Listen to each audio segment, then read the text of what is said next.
So, a fresh new week has arrived, and here on this channel, that means one thing and one thing only. Every weekend I post an episode of this series we do called Your Take Not Mine, where I turn to you, the viewers, to give me your hottest NBA takes of the week based on what's going on at the time, and I then choose my favorite submissions and discuss them in a video.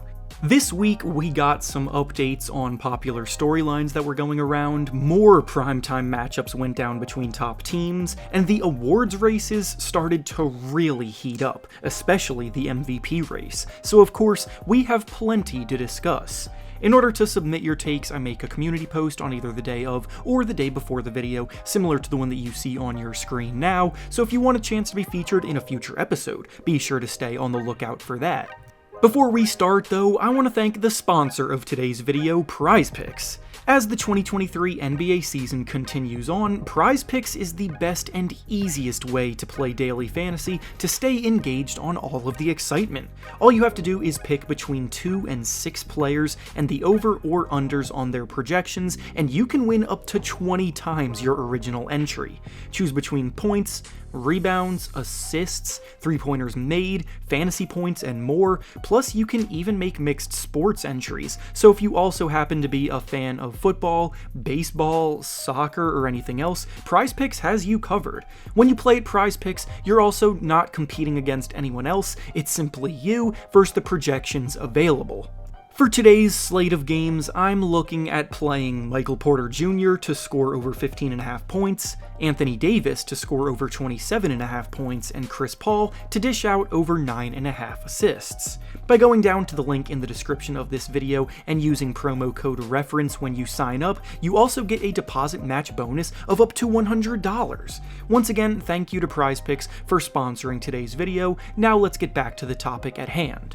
The first take we'll be discussing today comes to us from Charlie, and he says that the Nuggets are slowly starting to show signs of weakness, and lower-seeded teams may find advantage against them in the playoffs.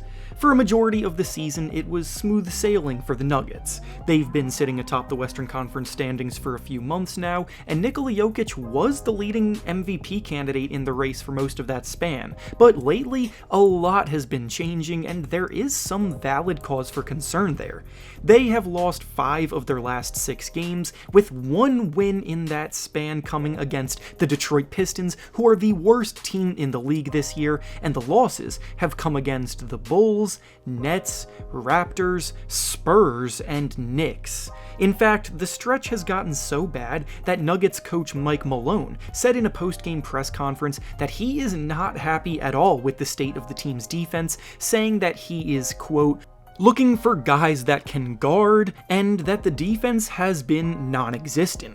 He's been switching a few things around in the rotation, playing Michael Porter Jr. a bit fewer minutes, and guys like Bruce Brown and Jeff Green have been playing a little bit more in order to try to address those issues, but time is ticking for them to find a solution before the playoffs roll around, and as the original take states, there are definitely a few Western Conference teams heating up that may be looking at that matchup as an opportune one. The West is so ridiculously tight-knit that the team in 5th place through 12th place are literally only separated by 2.5 games, so even though very few teams have been able to separate themselves from the pack, there are still quite a few teams that are capable of playing really good basketball in that bunch. For example, the defending champion Golden State Warriors are in that group, and if they end up being the 8th seed, then that very well may be a series that people will look at the Nuggets being the underdogs in as long as the Warriors are healthy.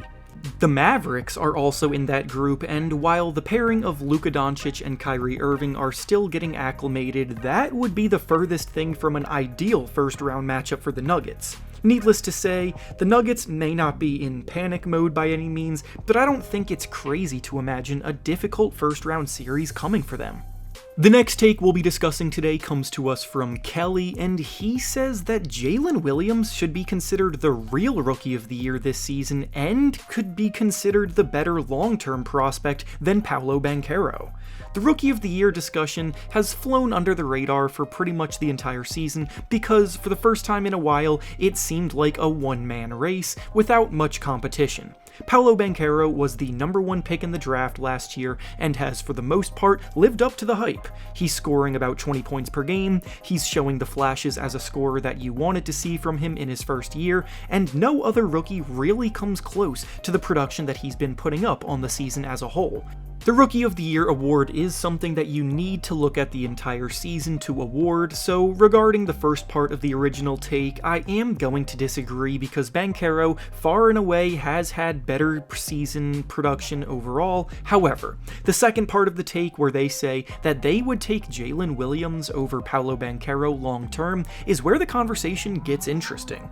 Williams is a rookie that has flown pretty under the radar, as most of his Oklahoma City Thunder team has. But he's really been emerging in a big way lately, and that kind of momentum could carry over into a huge breakout second season next year.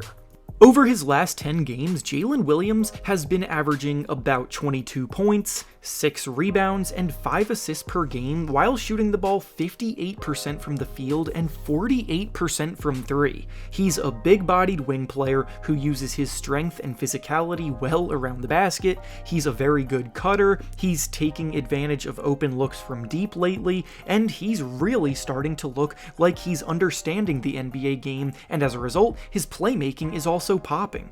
He's very much a well-balanced prospect who has all the tools to be a big-time player in the league for years.